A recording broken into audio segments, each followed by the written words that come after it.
আপুনিও বিজনেছ বা industrial loan ল'ব বিচাৰে নেকি যিটো গভৰ্ণমেণ্টে ছাবচিডি থকা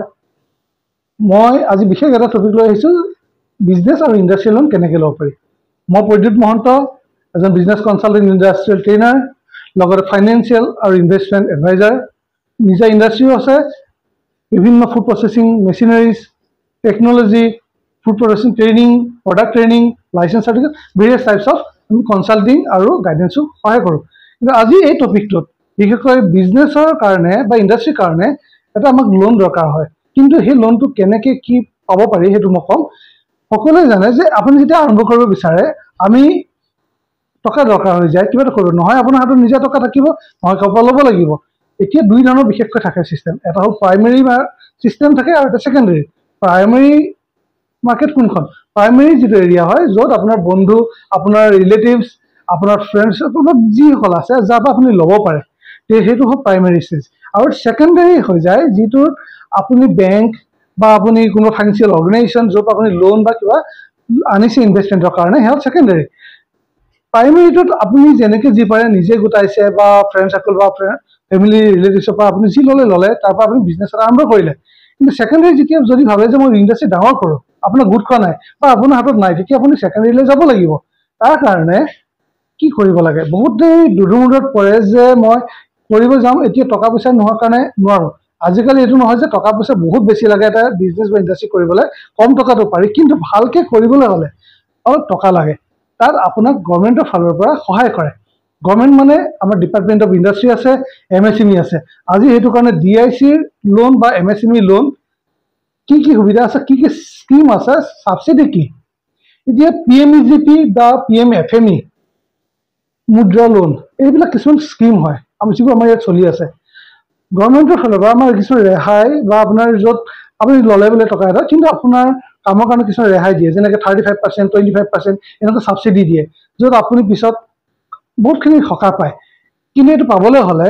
PMEGP বা PMFME বা এইবিলাক লোনৰ বিষয়ে অলপ জানিব লাগিব PMEGP বিশেষকৈ prime minister employment generation programme কয় প্ৰধানমন্ত্ৰীৰ যিটো আপোনাৰ নিয়োগৰ কাৰণে মানে নিয়োগ যাতে আমি বাঢ়ে তেনেকুৱা কাৰণে কিছুমান সুবিধা দিয়ে যিসকল নতুন আহিছে কৰিব বিচাৰে তেওঁলোকে এই স্কিমৰ লোন ল'ব পাৰে আৰু এইটো ডিপাৰ্টমেণ্ট অফ ইণ্ডাষ্ট্ৰি থ্ৰুৱেদিয়ে পায় কিন্তু ইমান ইজি নহয় যে তাৰ পৰা গ'ল আপুনি লগে লগে পাব এইটো ক'ৰ পৰা পাব আপুনি বেংকৰ পৰা পাব বেংক হ'ব লাগিব বিশেষকৈ নেশ্যনেলাইজ বেংক মানে ৰাষ্ট্ৰীয়কৃত যিবোৰ গভৰ্ণমেণ্ট আণ্ডাৰটেকিং বেংকহে এইবিলাকত আপোনাৰ প্ৰাধান্য দিয়ে প্ৰাইভেট লোন বা প্ৰাইভেট বেংকে পটকৈ এইটো নকৰে আমি পাৰ্চনেল হোম লোন এইবিলাকত বিশেষ হেল্প কৰিব নোৱাৰোঁ আমি ইণ্ডাষ্ট্ৰিয়েল বা বিজনেছ লোনত সহায় কৰোঁ কনচাল্টিং কৰি পেলাই এতিয়া PMFME লোন যিটো স্কিম আছে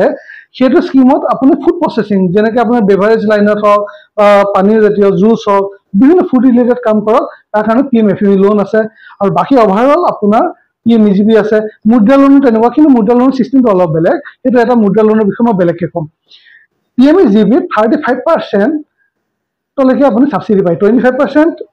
যিসকল আৰ্বানত থাকে আৰু যিসকল 35% পায় তেওঁলোকক ৰুৰেলত থকাসকলক কিন্তু PMFME স্কিমত 35% আপোনাৰ ছাবচিডি দিয়ে কিন্তু বিশেষকৈ মেচিনাৰিজত দিয়ে কিন্তু আপোনাৰ ঘৰৰ পৰা আদি কৰি বিভিন্ন ক্ষেত্ৰত ঘৰ বনোৱা হওক ৱৰ্কিং কেপিটেল এইবিলাকতো তেওঁলোকে দিয়ে PMEGPত অভাৰঅল দিয়ে এইটো কাৰণ কিন্তু 10 লাখৰ মই এটা ছাজেষ্ট কৰোঁ যে 10 লাখৰ ভিতৰত যদি হয় আপুনি উইদাউট কোনো গ্যাৰাণ্টি বা কোনো আপুনি মৰ্গেজ বা বিশেষকৈ এইবিলাক নিদিয়াকৈ পাৰে আপোনাৰ আনকি IT ফাইলো ছবি নিবিচাৰে কিন্তু 10 লাখৰ ওপৰত গ'ল কিছুমান নিয়ম আছে বিশেষকৈ আজিকালি চবতে মৰ্গেজৰ কথা নাহে কিন্তু চবৰে কিছুমান নিয়ম আছে নিয়মবোৰ মানি চলিবই লাগিব DICৰ ফালৰ পৰা আপোনাক সহায় কৰিব কিন্তু বেংকে সেই বস্তুবিলাকত কিছুমান বিচাৰে যিবোৰ আপোনাৰ থকাটো অতি দৰকাৰ সেইটো কাৰণে এতিয়াৰ পৰা কোনোবাই যদি কৰিছে আপোনালোকৰ একাউণ্টত ট্ৰেনজেকশ্যন যেনেকৈ হওক কম বেছি পৰিমাণে ট্ৰেনজেকশ্যন কৰক কোনোবাই কেছত কৰি আছে আপোনালোকে অনলাইনলৈ আহক কাৰণ কেছত বোলে আপোনালোকে বোলে লাখ লাখ টকা কৰি থাকে কেছ ট্ৰেনজেকশ্যন কিন্তু আপোনাৰ একাউণ্টত টকা নাই তেন্তে আপোনাৰ ওচৰত চাৰ্টিফিকেট নথকা নিচিনা কথা চাৰ্টিফিকেট নাই মানে আপোনাক মানি নলয় যে আপোনাৰ টকা আছে বা আপোনাক কিমান টকা দিব পাৰিব বুলি সেইটো কাৰণে যিসকলে দোকান কৰিছে বা যিসকলে ব্যয় কৰিম বুলি ভাবিছে তেওঁলোকে এতিয়াৰ পৰা চেষ্টা কৰক যাতে ট্ৰেনজেকশ্যন আমি অনলাইন কৰিবলৈ চেষ্টা কৰোঁ অনলাইন ট্ৰেনজেকশ্যন বা বেংকত ভৰাইছে ডিপজিট কৰিছে উইথড্ৰ কৰিছে সেইটো এটা ভাল এটা প্ৰথম নিয়ম তাৰপিছত আমি সদায় এটা অৰ্গেনাইজেশ্যন ফাউণ্ডেশ্যনটো ডকুমেণ্টেশ্যনৰ পৰা আদি কৰি প্ৰজেক্ট বনোৱা সকলো ঠিক কৰি ল'ব আমি আমি হেল্প কৰোঁ। আপোনালোকে কিবা থাকিলে কণ্টেক্ট কৰিব পাৰে আমাৰ নাম্বাৰত। এনিকেন এণ্টাৰপ্ৰিনাৰ্ছ একাডেমি আমাৰ অৰ্গেনাইজেশ্যন, anycanwork.com আমাৰ ৱেবছাইট হয়, তাতে আপুনি পাব, কিবা কণ্টেক্ট কৰিব পাৰে।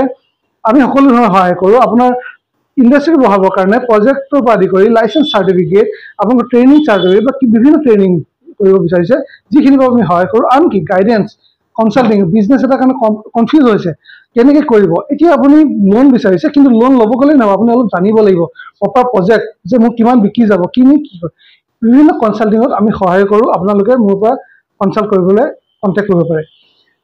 এতিয়া PMEGP, PMFME যিটোৰ কথা ক'লোঁ, তেনেকৈ আপোনাৰ যিবোৰ DIC, ডিপাৰ্টমেণ্ট অফ ইণ্ডাষ্ট্ৰী, যিটো প্ৰতিখন ডিষ্ট্ৰিক্টতে আমাৰ ডিপাৰ্টমেণ্ট অফ ইণ্ডাষ্ট্ৰী এটা ব্ৰাঞ্চ থাকে, ডিপাৰ্টমেণ্ট থাকে, তাতো যাব পাৰে। আৰু তাৰ কাৰণে তাৰ বিভিন্ন ধৰণৰ যদি আগবঢ়াব লাগে, আপুনি আমাক কনচাল্ট কৰিলে আপোনাক সহায় কৰিব পাৰিম, আপুনি সেই লোনটোৰ সেই বিজনেছত আগবাঢ়িবৰ কাৰণে। আৰু প্ৰপাৰ আপোনাৰ শুদ্ধ হৈছে নে ভুল হৈছে, ক'ৰবাত যদি কিবা লাগে ফাউণ্ডেশ্যনটোত, মই সেইটো ঠিক কৰি দিব পাৰিম। তেনেকৈ আপোনাৰ থাকে ফাণ্ডিং, গ্ৰাণ্ট, ভেঞ্চাৰ কেপিটেল, এইবোৰ বহুত কিছুমান থাকে। ইন ফিউচাৰ মই আপোনালোকে আমাৰ ছাবস্ক্ৰাইব কৰি থাকিব, আপোনাক হেল্প কৰিম যে কেনেকৈ ধৰণৰ গ্ৰাণ্ট, কেনেকৈ ধৰণে গভৰ্ণমেণ্টে ষ্টাৰ্টআপ ফাণ্ড, কেনেকৈ ধৰণে কি পায়, এইবিলাকো সময়ে জনাম। আমাৰ চেনেলত আপুনি গম পাব। কিন্তু আজি যিহেতু ক'লোঁ ইণ্ডাষ্ট্ৰি বা বিজনেছ লোনৰ কাৰণে, তেন্তে আহক আমি জীপৰ হেল্প কৰিম। কিন্তু আৰু এটা কৰি ৰাখোঁ যে 1.5 বা 2 লাখৰ ভিতৰত হ'লে মই যিমান পাৰোঁ বিচাৰোঁ যে সেইটো হ'লে আপোনালোকে ডাইৰেক্ট যাব পাৰে। কিন্তু 1.5-2 লাখ টকাৰ ওপৰ হ'লেহে আমি সহায় কৰিবলৈ অলপ আমাৰ ভাল হয়। কাৰণ তাৰ কাৰণে আপোনাৰ কিছুমান খৰচো থাকে, প্ৰজেক্ট বনোৱা মেলা খৰচো থাকে, সেইবিলাক সৰু এটা খৰচা থাকে, যিবিলাক আমি আগৰ পেলাই প্লেনিং কৰিবলৈ ভাল হয়। বিজনেছ কৰিছে, ইণ্ডাষ্ট্ৰিৰ কাৰণে মেচিনেৰীৰ কথা আছে, সেই গোটেই ছিষ্টেমবোৰ আপুনি ঠিক কৰিব লাগিব। আজিকালি বিভিন্ন প্ৰজেক্টৰ ওপৰত, ফাৰ্মিং হওক, কিবা আপোনাৰ প্ৰডাকশ্যন হওক, ছাৰ্ভিচ, বেলেগ ইণ্ডাষ্ট্ৰীত বহুতৰ কাৰণে সহায় কৰে গভৰ্ণমেণ্টে। তাৰ কাৰণে কিন্তু প্ৰপাৰ প্লেনিং যদি নাথাকে, আপোনাক লোনটো বেংকে দিব কেনেকৈ, সেইটো কাৰণে তাৰ কাৰণে আমি ছিষ্টেমেটিকলি যাব লাগিব। আৰু কিবা যদি আপোনাৰ সহায় হয়, আপুনি কণ্টেক্ট কৰক, আমি আছোঁ, বিশেষকৈ বিজনেছ বা ইণ্ডাষ্ট্ৰিয়েল লোনৰ পাৰপাছত। ধন্যবাদ।